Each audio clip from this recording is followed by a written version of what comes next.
வணக்கம். பரபரப்பு மீடியா செய்திகளுக்காக நான் நிரோஷன். இன்று ஆகஸ்ட் 3ஆம் தேதி அதிகாலையில் ரஷ்ய எல்லைக்குள் உள்ள ராணுவ மற்றும் தொழில்துறை இலக்குகளுக்கு எதிராக உக்ரைன் ஆளற்ற விமான தாக்குதலை நடத்தியதால் பல ரஷ்ய பிராந்தியங்களில் வெடிப்புகள் வெடித்தன. அலை அலையாக தீயெழுந்தது. ஜூலை 31ஆம் தேதி உக்ரைன் நகரங்கள் மீது நடத்தப்பட்ட ரஷ்ய ஏவுகணை தாக்குதலுக்கு பதிலடி கொடுக்கும் விதமாக இந்த நடவடிக்கை இருந்ததாக கூறப்படுகிறது. ஜூலை 31ஆம் தேதி ரஷ்யா உக்ரைன் மீது ஆளற்ற விமானங்கள் மற்றும் ஏவுகணைகளை கொண்டு தாக்கியது. அது போரில் உக்ரைன் தலைநகரில் நடந்த மிக மோசமான தாக்குதல்களில் ஒன்று. அதில் குறைந்தது 31 பேர் உயிரிழந்தனர் மற்றும் 179 பேர் காயமடைந்தனர்.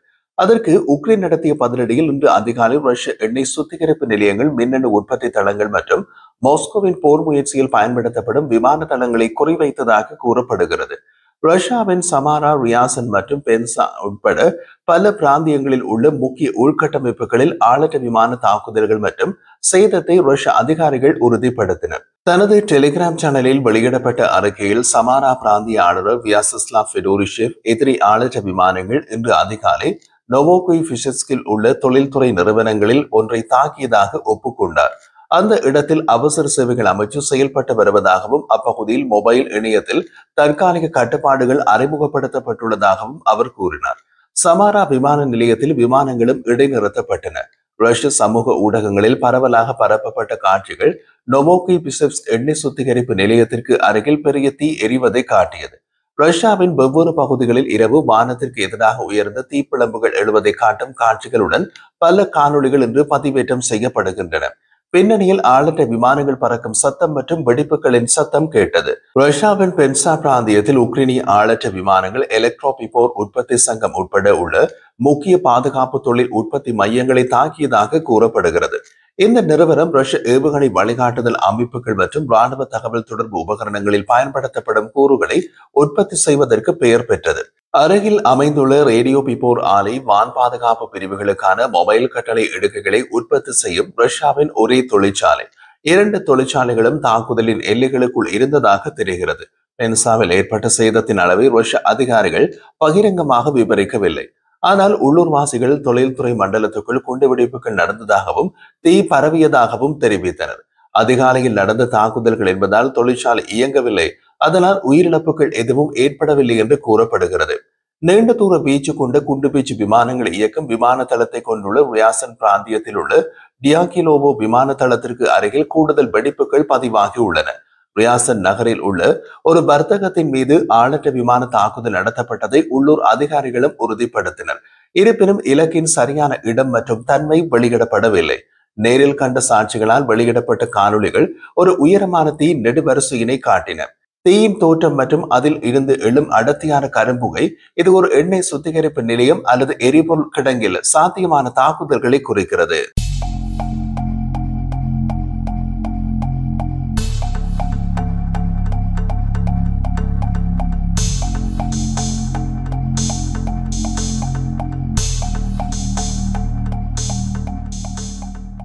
தெற்கு ரஷ்யாவின் கிராஸ்டோனர் பிரதேசத்தில் பிரிமோஸ்கா அக்தார்ஸ்க் அருகே ஒரு ராணுவ விமான தளமும் தாக்கப்பட்டது. தாக்குதல் நடந்ததாக அறிவிக்கப்பட்ட நேரத்திற்கு பின்னர் விமான தளத்தில் தீ விபத்து பற்றி எரிவதாக நாசாவின் ஃபெர்ம்ஸ் செயற்கைக்கோள் தரவு சுட்டிக்காட்டியது. ஈரானில் தயாரிக்கப்பட்ட ஷாஹித் 136 ஆளற்ற விமானங்களை உக்ரைனிய நகரங்களை நோக்கி ஏவுவதற்கு இந்த விமான தளம் பயன்படுத்தப்பட்டதாக அறியப்படுகிறது. உக்ரைனின் பாதுகாப்பு சேவை SBG வெளியிட்ட தகவலின்படி ஈரானிய ஷாஹித் ஆளற்ற விமானங்களை சேமித்து வைத்திருந்த ஆயுத களஞ்சியம் தாக்கி எரித்தப்பட்டது. ஈரானிய ஆளற்ற விமானங்கள் மாஸ்கோவின் உக்ரைன் மீதான தாக்குதல்களுக்கு முக்கியமாக உள்ளன. இப்போது அவை ரஷ்யா முழுவதும் உள்ள வெவ்வேறு தொழிற்சாலைகளில் தயாரிக்கப்படுகின்றன. ரஷ்ய டெலிகிராம் சேனல்கள் நகரத்தின் மீது வெடிப்புகள் ஏற்பட்டதாக அறிவித்தன. இருப்பினும் ரஷ்ய அதிகாரிகள் தாக்குதல்கள் குறித்து எந்த கருத்தும் தெரிவிக்கவில்லை. உக்ரைனிய மூத்த அதிகாரிகள் ரஷ்யாவில் உள்ள ராணுவ உள்கட்டமைப்பு மற்றும் பொதுமக்கள் பகுதிகளில் இருந்து வெகு தொலைவில் உள்ள முக்கியமான உள்கட்டமைப்புகளை குறிவைக்கும் உக்ரைனின் கொள்கையை தொடர்ந்து வலியுறுத்தி வருகின்றனர். எண்ணெய் சுத்திகரிப்பு நிலையம் மற்றும் எரிபொருள் சேமிப்பு தளங்களுக்கு எதிரான நடவடிக்கைகள் பெட்ரோலிய ஏற்றுமதியிலிருந்து கிரெம்ளினின் வருவாயை குறைக்கும் நோக்கம் கொண்டவை என்று உக்ரைனிய அதிகாரிகள் கருதுகின்றனர். எரிபொருள் ஏற்றுமதி மூலம் கிடைக்கும் பணம் ரஷ்யாவின் போர் பொருளாதாரத்தை தொடர்ந்து நிலைநிறுத்தும் வருவாய்.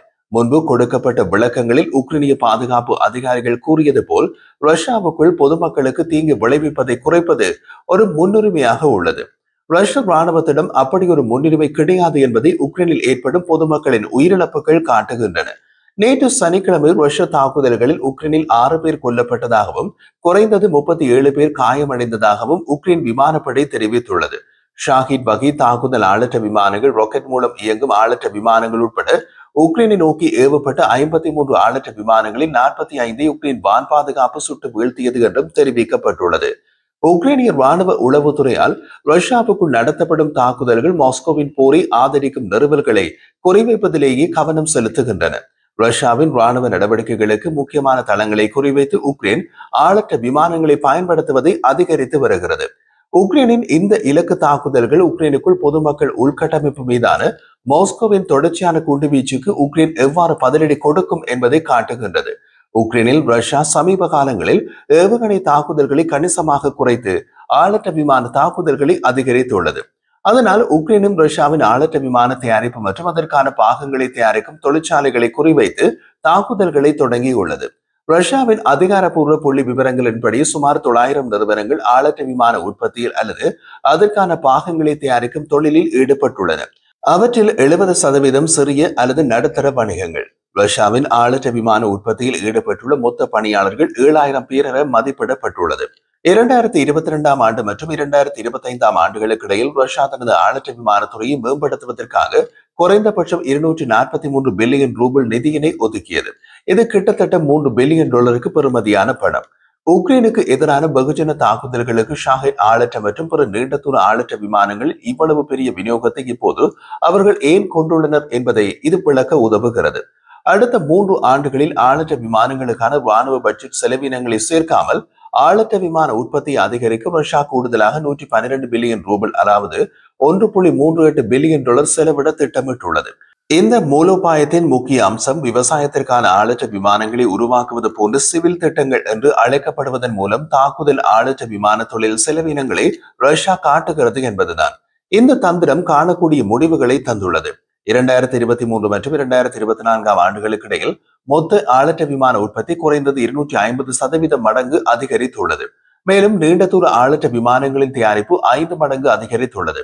மேலும் 2025 முதல் 2027 வரை ரஷ்யா தனது பிரதேசத்தில் விநியோகிக்கப்படும் ஆளற்ற விமான ஆராய்ச்சி மையங்களை அமைக்க 21 பில்லியன் ரூபாய் முதலீடு செய்வதாக அறிவித்துள்ளது. பட்ஜெட்டில் அறிவியல் வளர்ச்சி என்ற போர்வையில் இது அறிவிக்கப்பட்டுள்ளது. ரஷ்யாவுக்குள் ஆளற்ற விமான தயாரிப்புகளுக்கான ஒரு முக்கிய மையம் அலபுகா பிராந்தியத்தில் உள்ளது.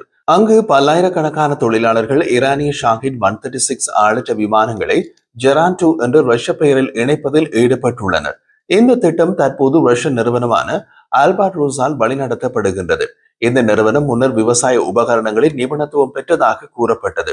போர் தொடங்கிய காலத்தில் ரஷ்யா தமது தாக்குதல்களுக்கு ஆளற்ற விமானங்களை பயன்படுத்தவில்லை. அவற்றை உளவு பார்ப்பதற்கு மட்டுமே பயன்படுத்தினார்கள். உக்ரைன் தமது தாக்குதல்களுக்கு ஆளற்ற விமானங்களை பயன்படுத்தியது. தாக்குதல் ஆளற்ற விமானங்களை பயன்படுத்துவது என்ற முடிவை ரஷ்யா எடுத்த போது அப்படி ஒரு ஆளற்ற விமானம் அவர்கள் கையிருப்பிலேயே இல்லை. அதனால் தான் ஈரானிடம் போய் அதிக விலை கொடுத்து ஷாஹித் 136 ஆளற்ற விமானங்களை வாங்க வேண்டிய நிலை ரஷ்யாவுக்கு ஏற்பட்டது. ராணுவ விமான தயாரிப்பில் முன்னணி நாடுகளில் ஒன்றாக இருந்த ரஷ்யா ஏதோ காரணத்தால் தாக்குதல் ஆளற்ற விமான தயாரிப்பில் ஈடுபடவும் இல்லை. அதில் நிபுணத்துவம் பெற்றிருக்கவும் இல்லை. இப்போது ரஷ்யாவில் ஆளற்ற விமானங்களை தயாரிக்கிறார்கள் என்ற போதிலும் அது ஈரானிய தொழில்நுட்பம்தான். ரஷ்யாவின் ஆளற்ற விமான உந்துதலை இப்போது உக்ரைன் குறிவைத்துள்ளது. நீண்ட தூர உக்ரைனிய தாக்குதல்கள் ரஷ்யா ஆளற்ற விமானம் மற்றும் அதன் பாகங்களுக்கான உற்பத்தி தளங்களை சிதறடிப்பது என்பதை நோக்கமாக கொண்டுள்ளன. உக்ரைனின் ஆளற்ற விமான ஏவுதல்கள் உக்ரைன் ரஷ்ய ராணுவ தளங்களில் தனது தாக்குதல்களை தொடர விரும்புகிறது என்பதை காட்டுகின்றது.